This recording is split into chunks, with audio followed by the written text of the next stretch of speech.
Sejak Mahkamah Konstitusi putuskan menghapus presidensial threshold, partai tak akan tersandera lagi dengan jumlah dukungan di pemilu sebelumnya untuk ajukan pasangan calon presiden. Sebelumnya, gugatan terkait hal ini sudah 36 kali ditolak. Setelah digugat berkali-kali, akhirnya Mahkamah Konstitusi menghapus ambang batas pencalonan presiden dan wakil presiden atau presidensial threshold minimal 20% di kursi Dewan Perwakilan Rakyat atau memperoleh 25% suara sah dalam pemilu nasional. 1. Mengabulkan permohonan para pemohon untuk seluruhnya. 2. Menyatakan norma pasal 222 Undang-Undang Nomor 7 Tahun 2017 tentang Pemilihan Umum Lembaran Negara Republik Indonesia tahun 2017 nomor 182 tambahan Lembaran Negara Republik Indonesia nomor 6109 bertentangan dengan Undang-Undang Dasar Negara Republik Indonesia tahun 1945 dan tidak mempunyai kekuatan hukum mengikat. 3. Memerintahkan pemuatan putusan ini dalam Berita Negara Republik Indonesia sebagaimana mestinya. Dalam pertimbangan putusan, Hakim Konstitusi menyebut bahwa Undang-Undang Nomor 7 Tahun 2017 yang mengatur ambang batas pencalonan bertentangan dengan hak politik dan kedaulatan rakyat. Dengan adanya putusan Mahkamah Konstitusi tersebut, setiap partai politik peserta pemilu memiliki dan berkesempatan untuk mengusulkan pasangan calon presiden dan calon wakil presiden. Mahkamah Konstitusi sudah kembali kepada esensi Undang-Undang Dasar bahwa memang ambang batas pencalonan presiden adalah inkonstitusional.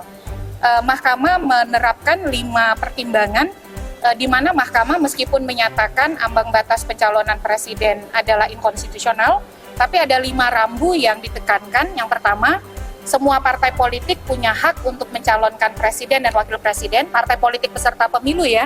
Jadi nanti kalau di 2024 misalnya, ada 12 partai politik, maka 12 partai politik itu sama-sama punya hak untuk mencalonkan presiden dan wakil presiden.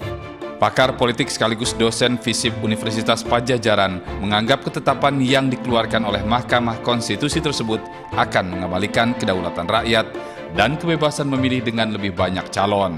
Menurut saya juga kemudian nanti partai politik toh juga akan sangat rasional. Jadi ada kemungkinan memang jumlah kandidat itu tidak akan juga sebanyak partai politik peserta pemilihan ya, karena misalnya ada hal-hal partai politik tentu akan menimbang-nimbang kalau mereka punya kandidat potensial tapi tidak kompetitif, kan kemungkinan mereka juga tidak akan memajukan, mereka akan memilih untuk bergabung misalnya dengan partai yang punya kandidat yang lebih potensial, lebih kompetitif.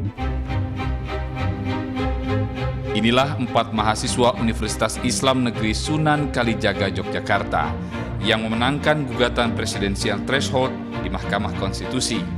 Mereka adalah Enika Maya Oktavia, Rizky Maulana Syafi'i, Faisal Nasirul Haq, dan Salis Khairul Fatna. Para mahasiswa Fakultas Syariah dan Hukum UIN Sunan Kalijaga, Yogyakarta terinspirasi saat keikutsertaan mereka dalam debat Bawaslu RI tahun 2023 dengan mosi presidensial threshold. Di sana kami mulai mendraft, kami mulai kemudian menulis gugatan permohonan-permohonannya. Banyak sekali pertanyaan dan juga banyak sekali komentar-komentar di media sosial yang menanyakan, lalu kenapa baru sekarang? Lalu kenapa tidak sebelum Pilpres? Sederhana saja jawabannya, bahwa semakin dekat dengan Pilpres, maka tekanan-tekanan politik itu akan semakin luar biasa. Tapi di sini kami menekankan bahwa perjuangan kami adalah perjuangan akademik. Mahkamah Konstitusi menghapus ambang batas atau presidensial threshold minimal 20% kursi DPR atau memperoleh 25% suara sah nasional di pemilu sebelumnya sebagai syarat pencalonan presiden dan wakil presiden Kamis lalu. Dalam rapat pleno tersebut terdapat 4 putusan yang dibacakan, yakni perkara nomor 62, 87, 101, dan 129.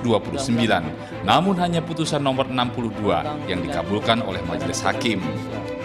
MK menyatakan semua partai politik peserta pemilu memiliki kesempatan untuk mengusulkan pasangan calon presiden dan wakil presiden. Tim Liputan melaporkan untuk NET.